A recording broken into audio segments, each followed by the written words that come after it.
श्री परमात्मने नमः। श्रीमद्भागवत महापुराण नमः। कृष्णं नारायणं वन्दे, कृष्णं वन्दे व्रजप्रियम्, कृष्णं द्वैपायनं वन्दे, कृष्णं वन्दे प्रथासुतम्। सच्चिदानन्दरूपाय विश्वोत्पत्त्यादिहेतवे तापत्रय विनाशाय श्रीकृष्णाय वयं नमः। श्रीकृष्णाय वयं नमः। भूर्भुवः ध्यानार्थे पुष्पं समर्पयामि। पुराणपुरुषोत्तमाय नमः। राधा कृष्णाभ्यां नमः। श्रीखण्डं चन्दनं दिव्यं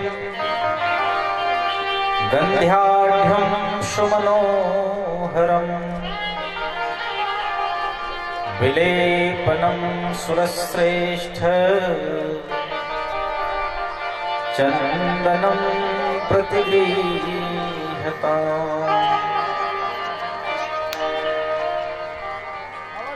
वनस्पतिरसोद्भूतो गन्ध्याढ्यो गन्ध उत्तमः,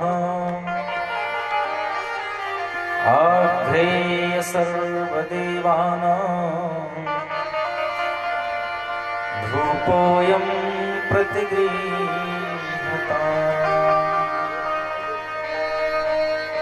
माल्यादीनि सुगन्धीनि मालित्यादीन् वयं प्रभो,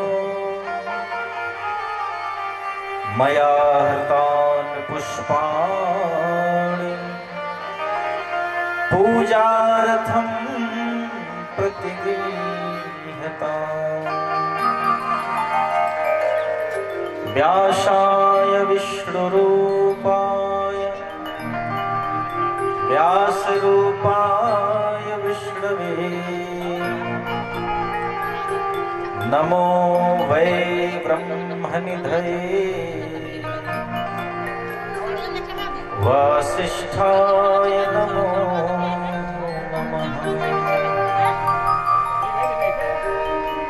गुरुर्ब्रह्मा गुरुर्विष्णुः गुरुर्देवो महेश्वरः, गुरुर्साक्षात् परब्रह्म तस्मै श्री गुरवे नमः।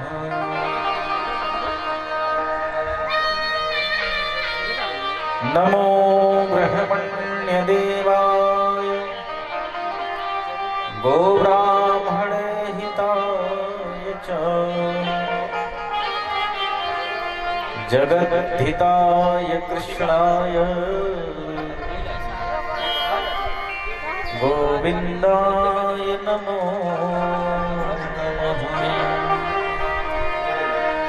भूर्भुवः सर्वोपचारार्थं पुष्पाणि समर्पयामि। पुराणपुरुषोत्तमाय नमः। श्रीराधा कृष्णाभ्यां नमः।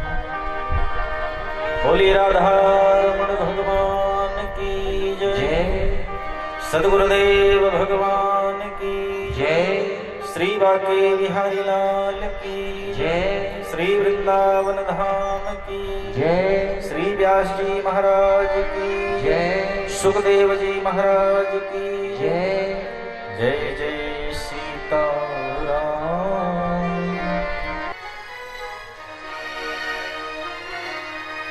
अबाध गति से निर्विघ्नता पूर्वक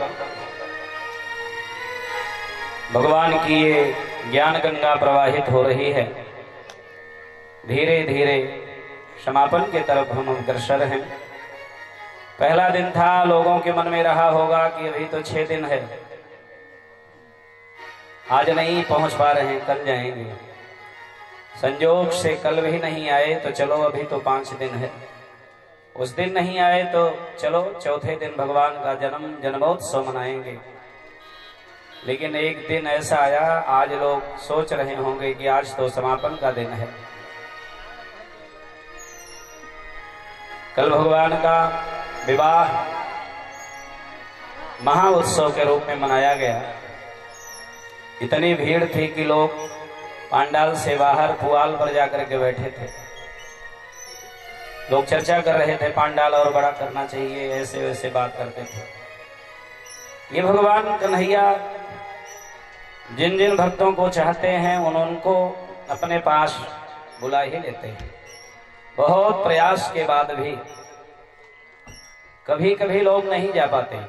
गांव में कथा हो रही है, बगल में घर है, फिर भी नहीं जा पाते। बगल में घर है और थोड़ा थोड़ा मन में डर है, तब तो लोग आएंगे। डर इस बात का कि हम नहीं जाएंगे, भगवान की कृपा कैसे होगी, अथवा लोग क्या कहेंगे। जाना ही चाहिए। कभी कभी लोग डर के मारे आते हैं। एक और मान्यता है, अंत भला तो आगे बोलिए सब भला। आखिरी दिन कोई आ जाए, शास्त्र मत भी है, उसे पूरी कथा सुनने का फल मिल जाता है। बोलिए राधे राधे राधे राधे। और संजोग देखिए, मेरी जन्मभूमि जहां है अंबेडकर नगर जनपद, वहां से 7-8 लोग मेरे सुहृदजन आए हुए हैं। और साधारण लोग नहीं, कथा के आयोजक लोग आए हैं। गत वर्ष यहाँ के बाद हम प्रतापपुर गए थे, मेहदावल के आगे। वहां के बाद यहाँ से लोग आए हैं, गणेशगंज से आए हैं लोग। गणेशगंज माने गणपतपुर, गणपतपुर माने गणेश जी का गांव ही तो हुआ, गणेशगंज कह दिए। हमारे सुनील दत्त मौर्य जी आए हैं, जो हमारे बड़े ही अभिन्न हैं, प्रेमी हैं। और अकेले नहीं जाना चाहिए, तो इन्हें नियम मालूम है। 1 साल ये कथा कहवा चुके हैं, आगे फिर कथा होनी है, तारीख सुनिश्चित होना है, तो अकेले नहीं जाना चाहिए। लोगों के भाई बंधुओं के साथ में और शपथनीक आए हैं, ये बड़ी खुशी की बात। और हमारे बड़े ही सुहृद पीयूष श्रीवास्तव, जो माने जाने पत्रकार हैं, इनको आप लोग जरूर पेपर के माध्यम से, चैनलों के माध्यम से जानते होंगे। कई चैनल से जुड़े हैं। आज इन्होंने कहा महाराज जी कथा कल वाली भेज दीजिए, हम कई चैनल में उसे चला करके तब आएंगे। पहले हम कथा चला के तब हम चल के आएंगे। और इनके साथ में पीयूष जी की भी माता जी आई हैं, और भी इनके साथ में जो लोग आए हैं, जिन्हें मैं हनुमान जी कहता था, असली नाम तो याद नहीं है। और भी ये हमें लग रहा 5-7 लोग आए हैं। 7 लोग ने, बड़े चालाक हैं आप लोग। अरे तो मेरे यहाँ के जो ठहरे 7 लोग क्यों आए? ये बताने आए महाराज जी 7वें दिन आए, कथा 7 दिन की है, तो एक दिन के बदले में इतने इतने लोगों को लेकर आ रहा हूं। जरा ताली बजा करके इस मेरे प्रेमी जनों का स्वागत करिए। एक बात और याद रखिएगा, 7 का बड़ा महत्व है। सप्ताह ज्ञान यज्ञ। सुखदेव जी जब देखे कि परीक्षित जी कुछ संकुचित हो रहे हैं, सुखदेव ने कहा, हे परीक्षित मेरे पास आओ, हरि कथा में तो मन को लगाओ। मृत्यु केवल तुम्हारी न होगी, 7 दिन में ही दुनिया मरेगी। और ये बनावटी बात नहीं है। जिन्होंने मुझे बुलाया है, 2 साल से बुला रहे हैं हनुमान जी। हनुमान जी फोन करते हैं, गुरु जी कोई बात तो नहीं, कोई दिक्कत, कोई समस्या? नहीं ठीक। अच्छा गुरु जी मैं आता हूँ, थोड़ा व्यस्त हूँ। पहुंचेंगे? क्या आदेश है? किसी को कुछ चाहिए तो नहीं? मेरे शहीद विद्वानों को, कलाकारों को गुरु जी क्या आदेश है, कोई कुछ चाहिए तो नहीं। ये समर्पण है, ये आतिथ्य है, सत्कार है। पितामह भीष्म ने बहुत उपदेश दिया राजा युधिष्ठिर को, लेकिन उसमें मुख्य 3 उपदेश थे। कथा तो हो चुकी है लेकिन फिर से सुन लें आप। 3 उपदेश में महात्मा भीष्म कहते हैं, धर्मराज, आए हुए अतिथि का सत्कार करते रहना।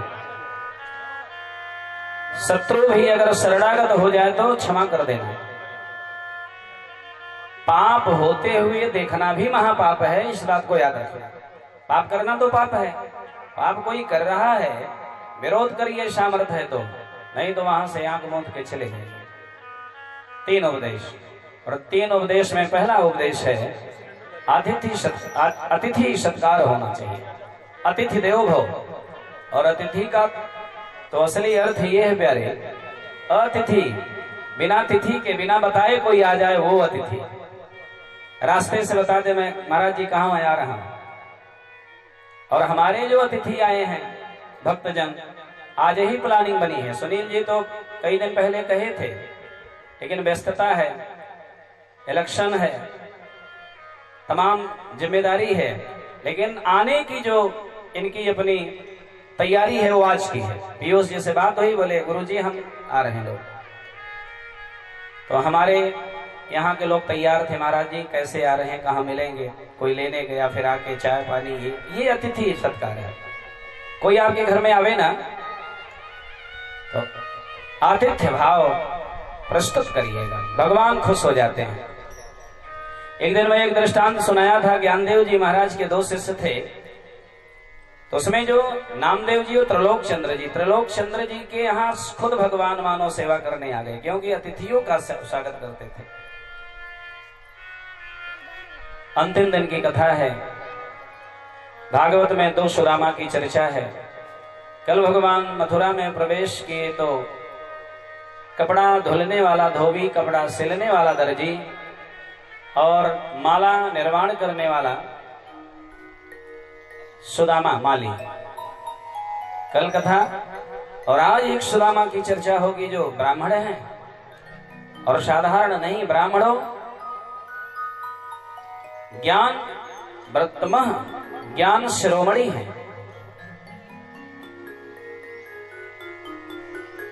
आज उनका चरित्र सुना करके कथा को विराम दिया जाएगा। बहुत प्यारी कथा है। आप लोगों से कल कहा गया था अपने अपने घरों से चावल लाइएगा, लोग ला के रख रहे हैं। उस चावल को सुदामा जी के करार बिंद का स्पर्श, उस ब्रह्मवेत्ता का स्पर्श हो जाएगा, पवित्र हो जाएगा। उसमें से एक एक मुट्ठा चावल आप लोग ले जाएंगे। घर के अगर कई सदस्य हैं तो एक ही सदस्य ले जाएंगे, उसी चावल में मिला देंगे जहां से लाएंगे, वो अमृत हो जाएगा। वो मानव अन्नपूर्णा साक्षात आपके घर में विराजमान हो जाएंगे। हमें करना क्या चाहिए, क्या नहीं करना चाहिए, हमें खाना क्या चाहिए, क्या नहीं खाना चाहिए, हमें पीना क्या चाहिए, क्या नहीं पीना चाहिए, हमें बोलना क्या चाहिए, क्या नहीं बोलना चाहिए, ये सब कहाँ मिलेगा? ये सत्संग में मिलेगा, और ये सद्विवेक के द्वारा ही प्राप्त होता है। और मानस में गोस्वामी जी कहे, बिनु सत्संग विवेक न होई। और वह सत्संग मिलेगा, बोले राम कृपा बिनु सुलभ न सोई। हरि के कृपा के बिना वो सुलभ नहीं है, वो मिल नहीं सकता है भगवान की। अच्छा, अपने से घटाइए आप ना, सत्संग में आप बैठे हैं तो इसका मतलब भगवान की कृपा है। बिनु हरि कृपा सत्संग नहीं मिल सकता। इसका मतलब सत्संग सरिता में आप अवगाहन कर रहे हैं तो ये स्पष्ट हो गया ना जी कि भगवान की कृपा है। और उससे सद्विवेक, यहां तो यही बांटा जाएगा ना, सद्बुद्धि ले जाइए, सद्विवेक सदाचार ले जाइए, सतमार्ग गमन करिए, सदमार्गी बन जाइए, सतपथिक होइए आप। बाद में भगवान का श्री सतधाम प्राप्त हो जाएगा। सब में सत लगा हुआ, सत माने सत्य है ना। तो जो जैसा जिस मार्ग पे होगा उसको उसी तरह का आगे चल करके फल मिलेगा। मार्ग आपको पता नहीं है तो किसी अनुभवी संत से, किसी मनीषी से, किसी शास्त्रवेत्ता से ही आपको ज्ञान लेना होगा कि मार्ग कौन सुलभ है। सुखदेव प्रभु जब बताने लगे, बोले दो प्रकार की मुक्ति, एक सत्यो मुक्ति, एक क्रम मुक्ति है। क्रम मुक्ति क्रमेण शनैः शनैः गमिष्यन्ति ये जनाः ते, जो जाएंगे जो लोग वे लोग सफल होंगे। ये क्रम मुक्ति है, क्रम से। आश्रमात् आश्रमं गच्छेत्। आश्रम है 4, ब्रह्मचर्य, गृहस्थ, वानप्रस्थ और मालूम है आप लोगों को संन्यास। 4 आश्रम है। शास्त्रों में 4 पर बड़ा बल दिया गया है। 4 वेद हैं, 4 उपवेद हैं, 4 दिशाएं हैं और 4 प्रकार के आश्रम हैं और बहुत प्रकार की बातें हैं जो 4 पर निर्भर हैं, 3 पर हैं। इन चारों को अगर सम्यक जान जाएंगे तो 4 चांद लग जाएगा जीवन में। प्रेम से बोलिए जय श्री राधे। जय श्री राधे। यही कथा है। जहां आपका मन लग जाए, जहां आपको लगे कि कथा हो रही है, प्रसंग तो भरे पड़े भाई। भागवत तो अथाह ग्रंथ है, विद्यावताम भागवत परीक्षा, विद्वानों की परीक्षा स्थली है भागवत। लेकिन भागवत कराने के बाद यह इस बात पर विश्वास के साथ मान्यता प्रकट करिए। मान लीजिएगा, एक बार जिस व्यक्ति ने जिस महापुरुष ने प्रयास करके, सत प्रयास करके भागवत करा लिया, उसके जीवन के क्रम से सारे दुख धीरे धीरे कटने लगते हैं। क्योंकि भागवत कल्प ये साधारण नहीं है, कल्प तरु है, माने कल्प वृक्ष है। कल्प वृक्ष के नीचे जाएंगे, जो चाहेंगे वो पा जाएंगे। कर्ता के साथ में सहयोगी बन करके अगर आप करेंगे तो आपका कल्याण हो जाएगा। भगवान की कथा प्रारंभ हो, जिह्वा से कीर्तन गा सके, मन कथा में लगा रहे, मन कहीं भाग न जाए। मन बड़ा चंचल है, कैसे इसे समझाऊं। मन ही चंचल कृष्ण प्रमाद बलवत् दृढ़म्, बड़ा कठिन है। लेकिन मेरा निवेदन है कि मन को रोकने का प्रयास मत करना जी। मन को जबरदस्ती, मन को हठात बांधने का प्रयास मत करना, क्योंकि मन को बांधना बड़े बड़े मुनियों के बस का नहीं हो पाया।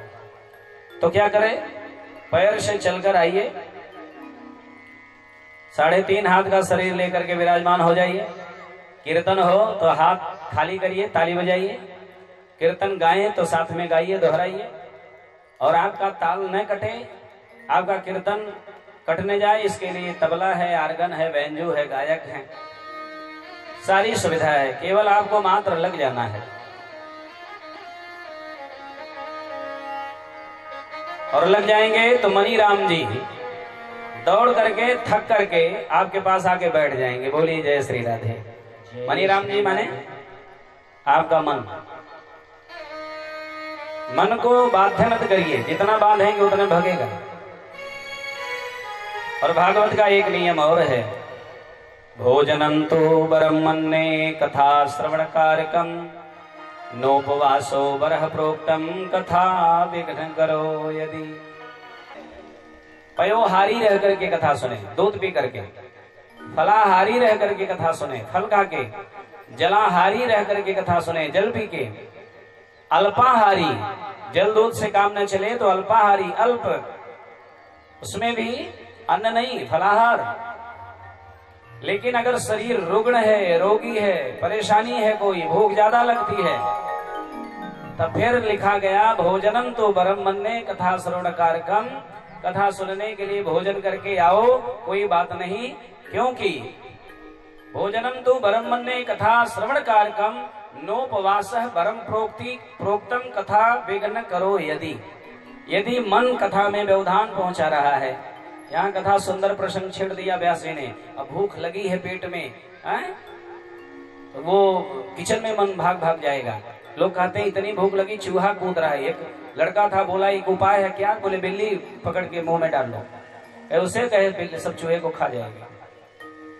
चूहा, ये बोलते हैं आम भाषा में, चूहा कूद रहा है। चूहा हुआ नहीं कूदता, भूख लगती है बहुत लगती है, तांते सुगड़ने लगती हैं, परेशान होते हैं, नींद नहीं आती है, कभी कभी लोग बर्तन वर्तन पटकने लगते हैं, ऐसा होता है। तो मन चला जाएगा किचन में भोजन के तलाश में, तो कथा तो सुन नहीं पाएंगे। इस नाते खा पी करके आइए। जगन्नाथपुरी में जगन्नाथ भगवान के लिए जो भोग लगता है, भोजन बना करके जो लोग कांवर जैसे बना रहता है, आगे पीछे वो उसमें भोजन रख करके आते हैं, तो नियम है जो लोग भोजन ले जाते हैं भवन तक, मंदिर तक, वे घर से खुद छक करके खा के आते हैं। मैंने पूछ दिया, अभी तो हम लोग गए थे, हनुमान जी साथ में थे, लेकिन इसके पहले जब हम गए थे तो पूछे थे पंडा बाबा से, महाराज जी ये इनका मुख बधा होता है और बताते हैं कि पेट भर के खा के तब आते हैं, तब भगवान को ले जाते हैं भोजन, जल छिड़का जाएगा और नहा वहा के आते हैं, 3 काल स्नान करते हैं। बोले महाराज जी स्नाते भोजन करके आते हैं कि सुंदर पकवान देख करके ठाकुर जी के लिए कई प्रकार के पकवान बनते हैं। कहीं इनका मन ललचियाने न लगे, कहीं लारना टपक जाए, इतना सुंदर भोजन और भोग लगे, कब हम पाएंगे। इनको पेट भर के खिला के तब बुलाया जाता है। ये जगन्नाथ की है चर्चा, उड़ीसा में, पुरी धाम में। और कपड़ा इस नाते मुख पे जैसे मास्क लगाते हैं आप लोग, ऐसे वो लोग कपड़ा बांध के आते हैं, इस नाते कि जरा सा भी नासिका से श्वास भी वहां तक न जाए, नहीं तो शुद्ध हो जाएगा। ध्यान रखिएगा, ऐसे पानी मुख में गया, हाथ जूठा हुआ, फिर से हाथ धोलिए, तब आप जाइए, नहीं तो पूरी रसोई जूठी हो जाएगी। इतना ध्यान देना होता है भक्ति में। भक्ति सरल भी है लेकिन कठिन भी है, ध्यान देना होता है, तब जाके आनंद आता है। आइए, आज आखिरी दिवस है। नाम प्रभु का है सुखकारी, पाप कटेंगे पल में भारी। नाम प्रभु का है सुखकारी, पाप कटेंगे पल में भारी। नाम का पीले अमृत घोर, नाम का पीले अमृत घोर। बोल हरि बोल हरि, हरि हरि बोल।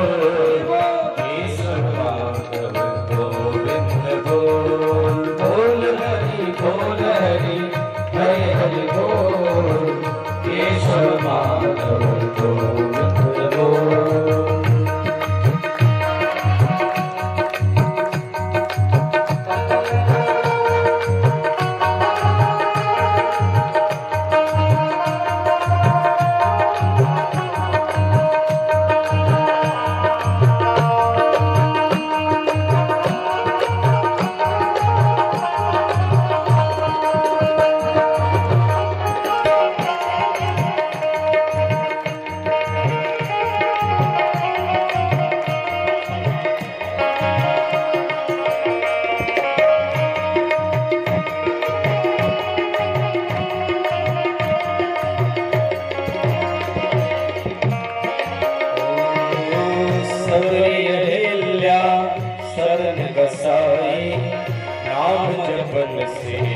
मुक्ति पाई सबरी अहिल्या शरण कसाई।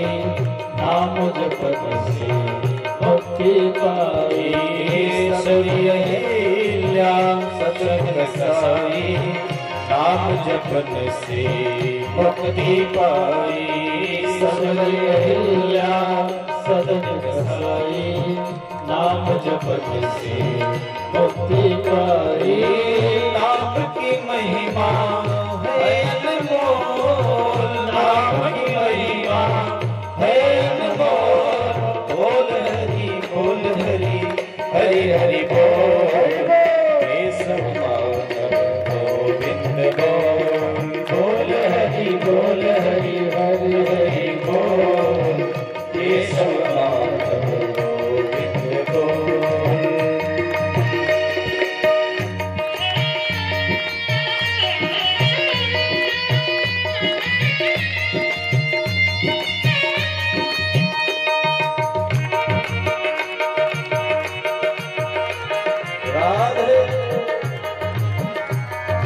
मधुर मधुर ताली के साथ में आनंद लेते रहे।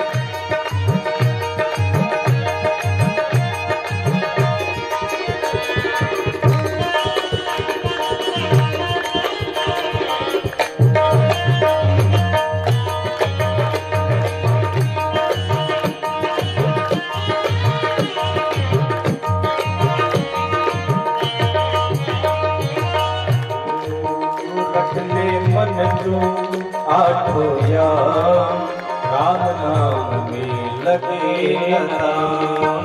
रख ले मन को हाथ खोया राम नाम में लगे राम। रख ले मन को हाथ खोया राम नाम में लगे राम। रख ले मन को हाथ खोया राम नाम में लगे राम। जन्म गवाता क्यों अनमोल, जन्म गवाता क्यों अनमोल। बोल हरि हरि हरि बोल, केशव माधव गोविंद बोल।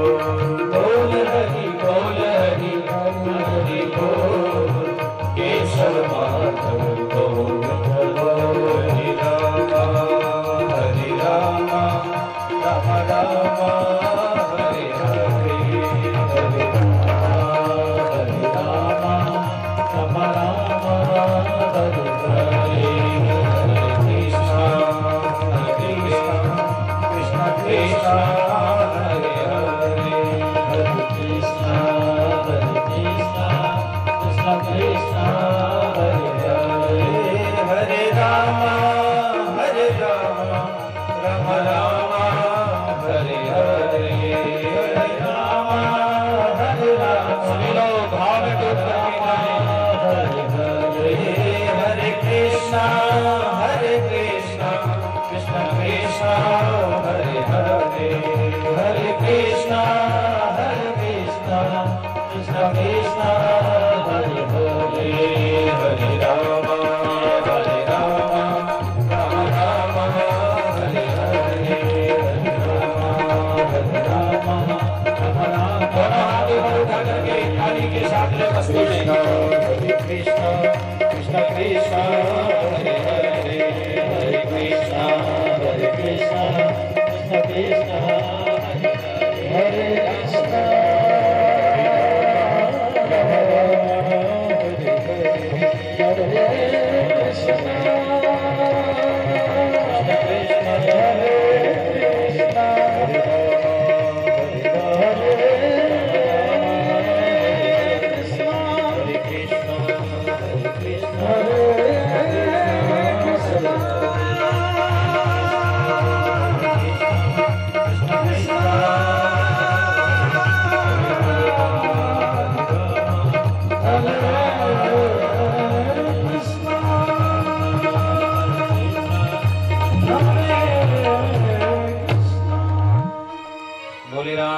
कृष्ण भगवान की श्री राधा वल्लभ भगवान की जय हो। जय जय श्री राधे श्याम। जगन्नियंता भगवान परमाराध्य प्रभु श्री सीताराम जी, राधा वल्लभ भगवान कन्हैया, रामबा भगवती स्वरूपा, मंदिर में विराजमान माता काली जी, श्री हनुमान जी, शिवराभा बाबा, शंभू माता, सभी दिव्य पावन चरणों में नमन करते हुए मंच पर हमारे आचार्य प्रवर आज द्वारिकाधीश जी का प्रिय मित्र सुदामा जी का दर्शन करेंगे। लेकिन कल आपने क्या किया? 16,108 विवाह में जो ठाकुर जी का प्रथम विवाह हुआ है, विदर्भ नरेश, भीष्मक नंदिनी, 5 भाइयों की दुलारी, एक बहन रुक्मी रुक्मबाहु आदि जो 5 भाई हैं, उसमें एक बहन है, नाम है रुक्मणी। कन्या काच बरानना, जो कन्या वो बड़ी बरानना सुंदर। कल ही मैं बताया, समुद्र से निकली तो लक्ष्मी, वे ही लक्ष्मी धरती से निकली तो सीता, और वे ही एक सरोवर पे कमल पुष्प से निकली तो रुक्मणी। जन्मोत्सव मनाया गया है।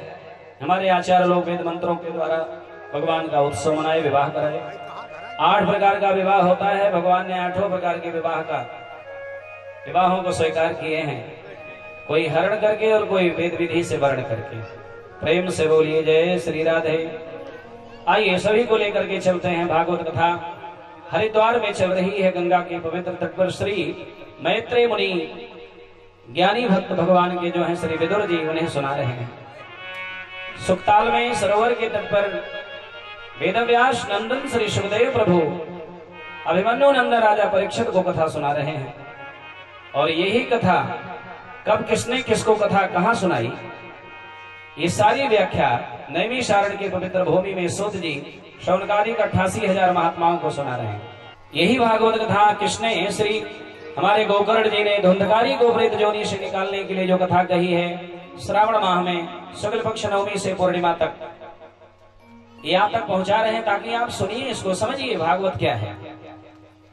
और जब एक विमान आया है केवल धुंधकारी के लिए, पीतांबरधारी होकर के बांस के छिद्र से प्रकट हो गया, तो गोकर्ण जी ने, व्यास जी ने भगवान के पार्षदों से प्रश्न किया, भगवान कृपा करके बताइए, त्रयो बहु संति श्रोतारो निर्मला, बड़े ही मेरे प्यारे श्रोता सबने कथा सुनी, विमान एक क्यों आया?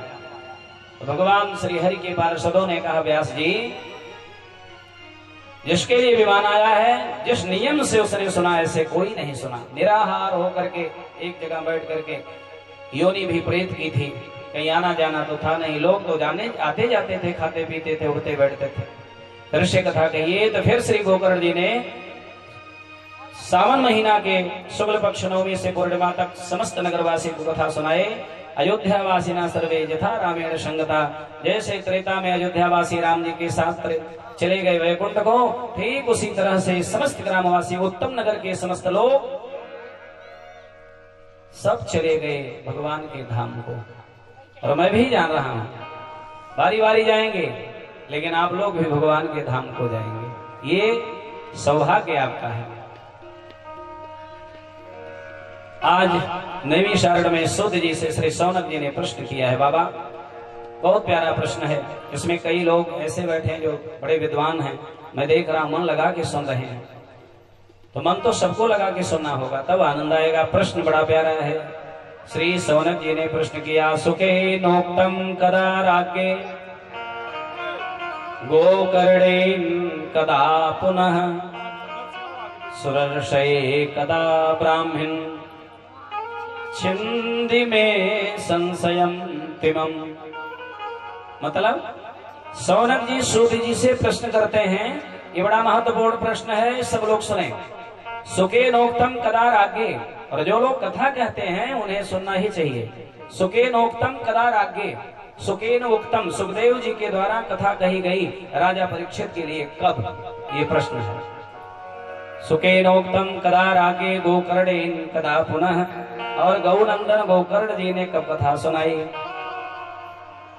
सुरर्षये कदा ब्राह्मण छिंदि में संशयम तिमम। मेरा एक संशय है भगवान, देवर्षि नारद को मुख्य श्रोता बना करके संगादिक भगवान कथा कब सुनाए। अब उत्तर देखिए, सूत जी उत्तर देने लगे। आ कृष्ण निर्गमा 63 वर्षाधिक गते कलौ नवमी ते नभस्ये च कथारंभम सुको करो। आ कृष्ण निर्गमा 63 वर्षाधिक, भगवान श्री कृष्ण जब लीला करके चले गए यहां से गोलोक धाम को, कलयुग के 30 वर्ष से कुछ अधिक बीतने पर भादो महीना शुक्ल पक्ष नवमी से पूर्णिमा तक श्री सुखदेव जी ने धुंधकारी के उद्धारार्थ कथा सुनाई है। बोलिए राधे राधे। तस्मादपि कलौ प्राप्ते 63 वर्ष गते सती। उसके बाद 30 वर्ष और बीत गया। 30 वर्ष और कलयुग के व्यतीत हो जाने पर आषाढ़ महीना शुक्ल पक्ष नवमी से पूर्णिमा तक श्री सनकादिक कथा सुनाते हैं। शुद्धे शुचौ नवम्याम च धेनु जो अकथयत कथा। उनके कथा सुनाने के बाद कलयुग और जब आगे बढ़ गया तो भगवान सनकादिक जो ब्रह्मा जी के प्रथम पुत्रों में आते हैं, सनक सनंदन सनातन सनत कुमार, सनकादिक भगवान देवर्षि नारद को मुख्य श्रोता बना करके, और नारद जी का भी संकल्प था भक्ति के पुत्रों को जुआ करना था ज्ञान वैराग्य को। और आपके जीवन में भक्ति हो और ज्ञान वैराग्य बूढ़े हो तो भक्ति दुखी रहेगी। ज्ञान वैराग्य भक्ति मैया के बेटे हैं। ज्ञान माने ज्ञान आपका काम करता रहे, क्या करना क्या नहीं। वैराग्य माने आवश्यकता पड़े तो हम दान भी कर सकें। किसी आचार्य विद्वान पुरोहित गुरु जी को बुला करके हम वस्त्र दान, अन्नदान, द्रव्य दान कुछ कर सके, ये वैराग्य है। और माया मोह से चिपके रहेंगे तो दान कैसे करेंगे। एक व्यक्ति भगवान के अपने गुरु जी के पास गया, गुरुदेव सहज उपाय बताइए ना, दान करने का मन करता है, भगवान की सेवा करें, लेकिन मन बड़ा आलसी है मेरा। 4 बजे कौन नहाएगा, ठंडी में कैसे स्नान होगा, ठंडी लगती है। लेकिन हम भी सोचते हैं गोपाल जी को रखे ना, जैसे व्यास जी स्नान कराते हैं, कपड़ा बदल बदल के पहनाते, ऐसे हम भी करें, माखन मिश्री का भोग लगावें। तो गुरु जी ने कहा अगर नहीं कर सकते हो तो एक काम करो, मानसिक पूजा करो, बैठ जाओ। तो 4 बजे नहाना तो नहीं बोले, नहीं कभी भी नहाओ, कोई बात नहीं। गुरु जी सोचे ये आलसिया को कुछ सुधार तो दें, जब इसका रम जाएगा मन तो अपने मन नहीं, ये 4 बजे कौन कही 3 बजे मुहूर्त में नहा लेगा। क्या करना गुरु जी बोले, एक जगह बैठ जाओ। कंजूस भी था, कहा गुरु जी, हाथ जोड़ के पूछा कुछ पैसा तो नहीं लगेगा। गुरु जी कहे तेरा 1 रुपया नहीं लगेगा, केवल तुझे बैठ जाना है। क्या करना है गुरुदेव, आंख बंद कर लो। आंख बंद करके तू ये ध्यान दे कि भगवान गोपाल लड्डू गोपाल जी वृंदावन से आए हैं, मैं लाया हूं, उनको एकदम गंगा जल डाल करके स्नान करा रहा हूं। ये मानसिक पूजा है, ये साधारण नहीं है, उत्तम पूजा है। मानसिक पूजा करते करते मनमोहन आपके हो जाएंगे। भगवान को नहा रहे हैं। इदम विष्णुर्विक्रमे त्रिधा निदते पदम्मा समूढ़ मत्स्य पागुम सुरेश्वाहा।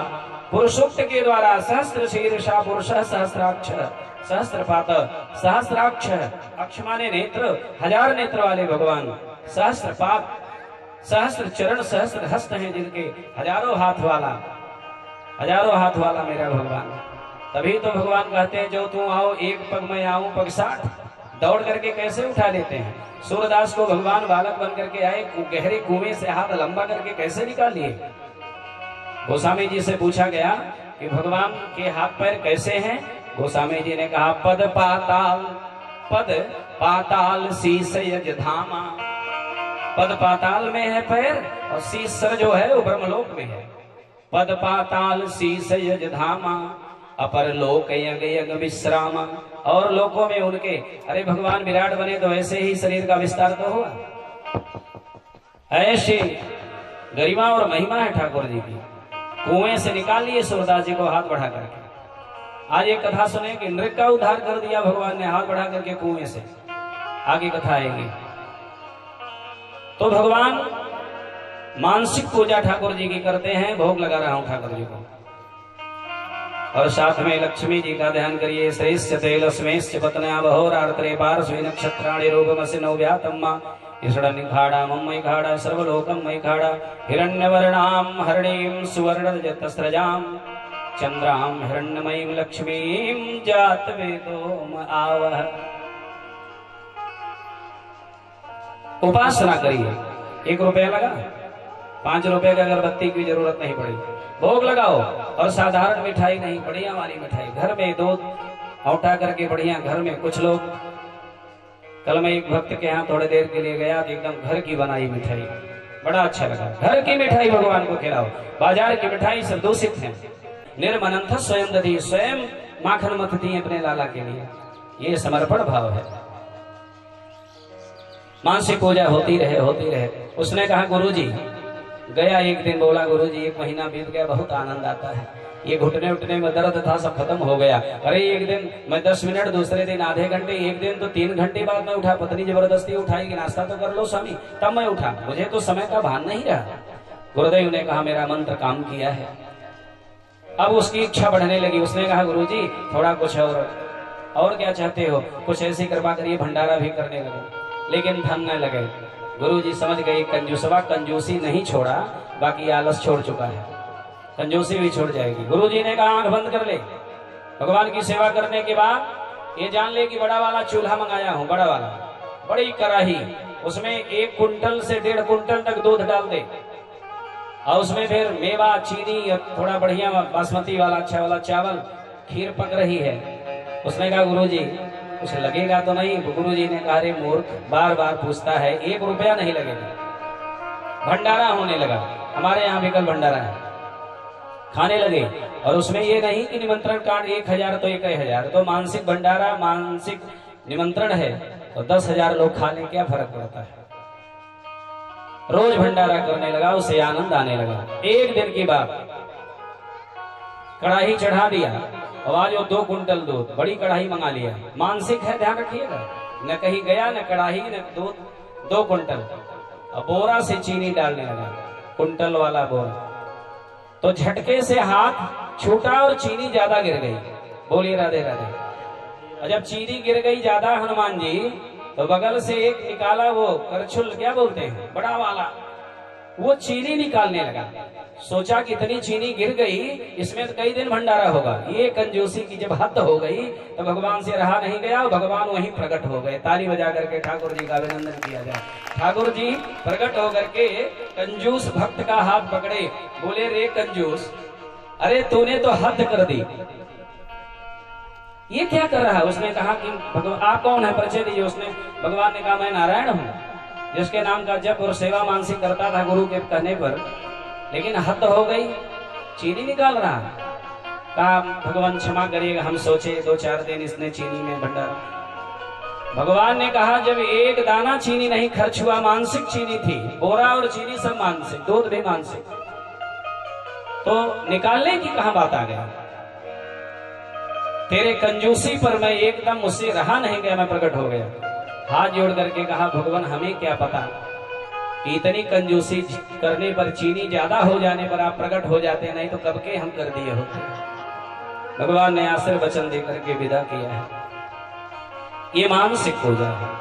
बोली राधा रमण भगवान की जय। भगवान रुक्मिणी को लेकर के आए और यहाँ वेद मंत्रों के माध्यम से हरि ओम मां सिंधोरिव प्रार्थनेषु गदासु वात प्रमीय पतयन्ति जह्वाः घृतस्य धारा अरुभो नवाजी काष्ठा विन्दन्नोर्मिभिः पिन्वमानः। ये सिंदूर का मंत्र है। हमारे आचार्य जी लोग सिंदूर दान में, ये वैदिक मंत्र है। ये सिंदूर क्या करता है, इसी को सुहाग कहते हैं। क्या करता है, जोड़ने का काम करता है। गजब का जोड़ा है, जोड़ा है वर कन्या का, और सिंदूर ने जोड़ा है। जोड़ा तो है वर कन्या का ना, जोड़ा जुगल जोड़ी, लेकिन जोड़ा किसने, सिंदूर ने, सुहागा ने। 3 लोग जोड़ते हैं, सुई सुहागा संत जन। तीनों लोग क्या करते हैं, एक काम, सुई सुहागा संत जन बिछुड़े दे मिलाए, और आरी कुल्हाड़ी दुष्ट जन साबित दे छुड़ाए। आरी कुल्हाड़ी काट के लकड़ी को 2 भाग में, और दुष्ट भी यही करता है। आपके घर में आवे, प्रेम बहुत है, पति पत्नी में कहो अलग कर दे। और 3 लोग इसके विपरीत, जो अच्छा होता, क्या, सुई सुहागा, सुई डोरा 2 कपड़े को सिल के 1 कर देता है। लड़की कहाँ की है, लड़का कहाँ का, बताइए। सुहागा ने तो जोड़ दिया सिंदूर दान है। सिंदूर दान का ही तो लग्न विचार करते हैं। ये फला लग्न है, रात्रि में ये लग्न, दिन का सायं का ये लग्न। और संत जन, जो सुई सिंदूर ने किया वही संत लोग करते हैं। भगवान का विवाह हुआ वेद विधि से। कुछ दिन बीता तो एक पुत्र को जन्म दिया है रुक्मिणी मैया ने। बोलिए आनंद कंद भगवान की जय। कामस्तु वासुदेवांसो दग्ध प्राग रुद्र मन्युना देहोपपत्ते भूयस तमेव प्रत्यभापद्यत। सुखदेव जी कहते हैं परीक्षित, कामदेव भगवान वासुदेव के अंश ही हैं। भगवान कृष्ण के प्रथम पुत्र का नाम सुनते चलिए। प्रथम पत्नी रुक्मिणी, प्रथम बेटे प्रद्युम्न जी महाराज। बोलिए प्रद्युम्न जी महाराज की जय। हे परीक्षित, कामदेव भगवान वासुदेव के अंश हैं। वे पहले भगवान रुद्र के क्रोधाग्नि से भस्म हो गए थे। उन्होंने पुनः अपने अंशी भगवान वासुदेव का ही आश्रय ले लिया। परीक्षित ने कहा गुरुदेव जरा विस्तार से बताइए, आपने कहा है ये प्रद्युम्न जो थे इन्हें भगवान शिव ने भस्म कर दिया था। ये कैसी बात है? बोले कि जब भगवान शिव के तप को भंग करने के लिए कामदेव आए तो भगवान शिव तीसरा नेत्र खोल करके काम को भस्म कर दिया। और कामदेव की पत्नी राम नाम है रति, पति के मरण की सूचना पाकर के रति भगवान शिव के चरणों में गई, रोने लगी, विलाप करने लगी। लेकिन भगवान शिव क्रोधाग्नि में भस्मसात किए थे, लेकिन जब अबला को रोते देखे तो भगवान का क्रोध सब समाप्त हो गया और हंस करके कहने लगे, चिंता मत करो, तेरा पति तुम्हें द्वापर में मिलेगा। कैसे?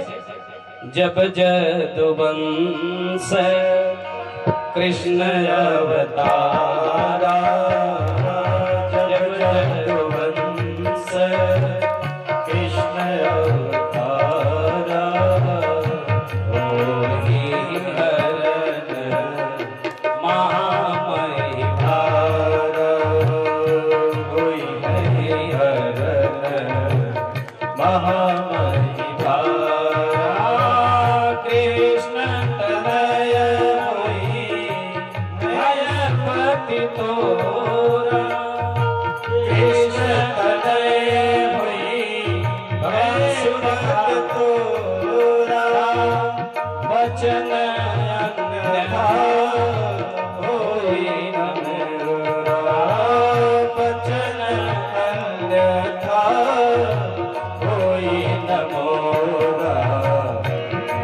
यदुवंश कृष्ण अवतारा, होई है हरण महामहि भारा, होई है हरण महामहि भारा। कभी किसी व्यक्ति को, साधारण व्यक्ति को क्रोध आ जाए, क्रोध कुछ देर तक रहता है। बेटा ने गलती किया, पत्नी आ गई तो पत्नी डांट खा जाती है, सही बात है कि नहीं? ऐसा होना नहीं चाहिए। और करे अपराध को और पाव फल भोग, यही तो है। क्रोध कुछ देर तक चढ़ा रहता है। तबला बजाने के पहले सुशील पांडे तबले को चढ़ाते हैं, कथा समाप्त हो जाती है आरती के साथ में तो इसके उतार के रखा जाता, नहीं तो इसके फटने का डर रहता है। ठीक उसी तरह से क्रोध आए ना, जिसके लिए आया काम हो गया तो फिर उतार के रखिएगा, नहीं तो फटने का डर रहेगा। बोलिए राधे राधे। शंकर जी क्रोध किए, काम पर भस्मसात किया, पत्नी आई तो क्या भगवान पत्नी को भी डांट के भगा दें? तब तो भगवत्ता उनकी चली जाएगी। भगवान ने कहा, जब जदुवंश कृष्ण अवतारा, कोई है हरण महामहि भारा। तो रति ने कहा, मेरा लाभ क्या होगा प्रभु? भगवान शिव ने कहा, कृष्ण तनय हुई है पति तोरा, यह वचन अन्यथा होई न मोरा। लेकिन एक बड़ी विडंबना है प्यारे, प्रथम पुत्र हुआ है जैसे द्वारिका में रुक्मिणी मैया के यहाँ। विडंबना और चिंता का विषय यह है कि पुत्र जन्म लेते ही सूतिका गृह से ही गायब हो गया। हाहाकार मच गया, क्या हुआ? भगवान के पास रुक्मिणी रोते आई, बेटा मेरा कहाँ गया? भगवान ने कहा, देवी चिंता मत करो, धैर्यता रखो, पता लगवाता हूँ। सुखदेव जी से परीक्षित ने पूछा, गुरुदेव तब तक आप तो बताइए। सुखदेव ने कहा, संबरासुर नाम का एक दैत्य है जो भगवान का विरोधी है। उसे कहीं से पता चल गया कि भगवान कृष्ण के प्रथम पुत्र जो प्रद्युम्न के रूप में आए हैं वे मेरे शत्रु हैं, मुझे मार डालेंगे। तो सूतिका गृह से ही हरण कर लिया और ले जा रहा था विमान से, समुद्र पड़ा तो उसी में डाल दिया और उस छोटे बालक को एक विशाल मछली निगल गई। विधि का विधान है, यहाँ तर्क को स्थान नहीं है। विधि का विधान है, मछुआरों ने जाल डाला तो विशाल मछली जाल में फंसी और संजोग देखिए मछुआरे भी उसी के थे, संबरासुर के। संबरासुर राजा को बड़ी मछली थी, भेंट की गई। संबरासुर राजा ने रसोईया में मछली को भेज दिया।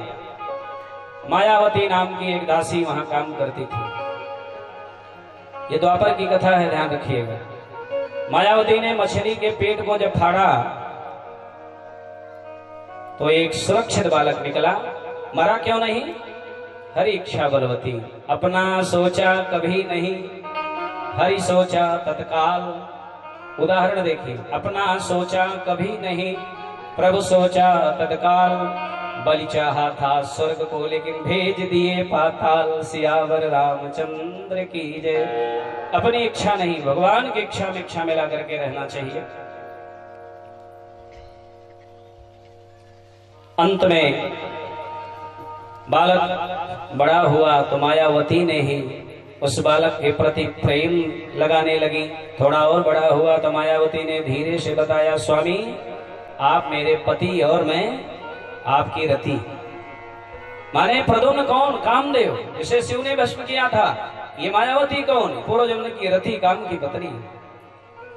भवान नारायणो सुतः संबरेणाद्दे गृहात् अहम तेदि कृता पत्नी रति कामो भवान प्रभो। मैं आपकी पत्नी रति हूँ। रति मायावती थी। सब उड़ना, भागना, अंतर ध्यान होना, युद्ध करना सब कला धीरे धीरे पति को सिखा दी। और इतने में संबरासुर को पता चल गया, आक्रमण कर दिया। पति और रति दोनों मिलकर के संबरासुर का वध कर दिए। और मन करे तो ताली बजा करके श्री प्रद्युम्न जी का बलवर्धन किया जाए।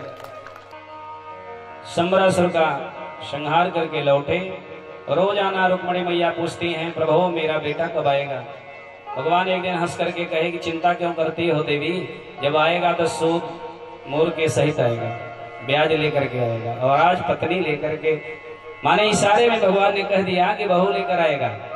आज श्री प्रद्युम्न भगवान पधारे हैं। स्वागत हुआ है द्वारिका में। ये अभी भगवान का एक ही विवाह हुआ है। भगवान के आने के बाद एकदम खुशी में मानो झूम गई रुक्मणी जी। कभी कभी खुशी में लोग पागल से हो जाते हैं, है ना। पागल दो तरीके के, एक बुद्धि खो करके पागल, एक परमात्मा को पा करके पागल होते हैं ना। और कोई संत आकर के मंच से बोल देंगे आप सब पागल, तो आप लोग स्वीकार करेंगे? कर लेंगे? सब नहीं पागल हैं, लेकिन अभी हम बोलते हैं कि सब पागल हैं, दुनिया के सारे लोग पागल हैं, तो आप हमें क्या करेंगे? मंच से उतार देंगे? अब तो मैं बोल ही दिया हूं कि सब पागल। तो सुन लीजिए, ये दुनिया पागल खाना है। मिलाइए केवल अपने से, क्या आप भी पागल हैं? ये दुनिया पागल खाना है। कोई पागल मान बड़ाई का, कोई रूप रंग का है पागल, कोई पागल है तरुणाई का। मिला रहे नहीं? कोई धन दौलत का है पागल, कोई पागल है कविताई का। लेकिन सबसे सुंदर वह पागल, सबसे अच्छा वह पागल, जो पागल है रघुराई का, जो पागल है यदुराई का। भगवान के प्रेम में पागल, पागल का अर्थ ही है पागर के गल हो जाना, प्रसन्न हो जाना। जो संत हैं, जो मनीषी हैं, जो फकीर हैं, उन्हें दुनिया के लोग पागल ही कहते हैं। और वह पागल बनने के लिए बड़ा ठोकर खाना पड़ता है। साधु होना कठिन है, जैसे पेड़ खजूर, चढ़े तो चाखे प्रेम रस और गिरे तो चकनाचूर। ब्रह्मचर्य गृहस्थ आश्रम बिताने के बाद कोई वानप्रस्थी बने, सन्यासी बने तो ठीक है, और बिना इन आश्रमों को पार किए कोई सन्यासी बन जाए सीधे, उसके पतन की संभावना रहती है, गिरने की शंका रहती है। इसी नाते आश्रमात आश्रम गच्छेत, धीरे धीरे क्रमवाइज सीढ़ी दर सीढ़ी चढ़िए तब पहुंच पाएंगे। बड़ा तप करना पड़ता, ठोकर खाना पड़ता है। सड़क के पत्थर ने मंदिर के पत्थर से प्रश्न कर दिया। सड़क का पत्थर जहां जूता चप्पल रौंदते हुए चलते हैं, मंदिर का पत्थर जहां जूता निकाल कर माथा झुकाते हैं, ये अंतर, दोनों पत्थर है। सड़क के पत्थर ने प्रश्न किया, भाई तू मेरे ही जाति खानदान का है, तेरे यहाँ दुनिया के लोग भगत लोग आकर के माथा टेकते हैं, मेरे ऊपर से तो चप्पल जूता पहन के रौदते चलते हैं। तब मंदिर वाले पत्थर ने कहा, भाई हूं तो तेरे घर का खानदान का कुल का, लेकिन यहां तक पहुंचने में बहुत चोट खाई है हमने। ये जो सड़क में पत्थर लगते हैं, जो आजकल का ईंटा चला इंटरलॉकिंग, ऐसे लगाए फंसाए काम हो गया। लेकिन जहां भगवान हनुमान की मूर्ति होगी, उसको गढ़ने में तराशने में जहां पत्थर की मूर्ति होगी, संगमरमर की मूर्ति, जयपुर के मिस्त्रियों से पूछिए कितने छीनी हथौड़ी बार बार कई दिनों तक, माह तक पत्थर काट करके तराशा जाता है। ऐसे थोड़ी कोई भगवान बनता है।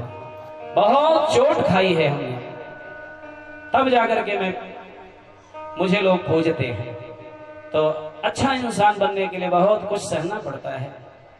सुखदेव जी कहते हैं, दूसरा विवाह भगवान का भालू के बेटी के साथ हुआ। बोलिए राधे राधे। सुनकर के परीक्षित जी चौंक गए। गुरुदेव जरा विस्तार से बताइए। सुखदेव प्रभु कहने लगे, सत्राजितः ततनयाम कृष्णस्य कृतविल किल्बिषः समन्केन मणिना स्वयं उद्दम दत्तवान्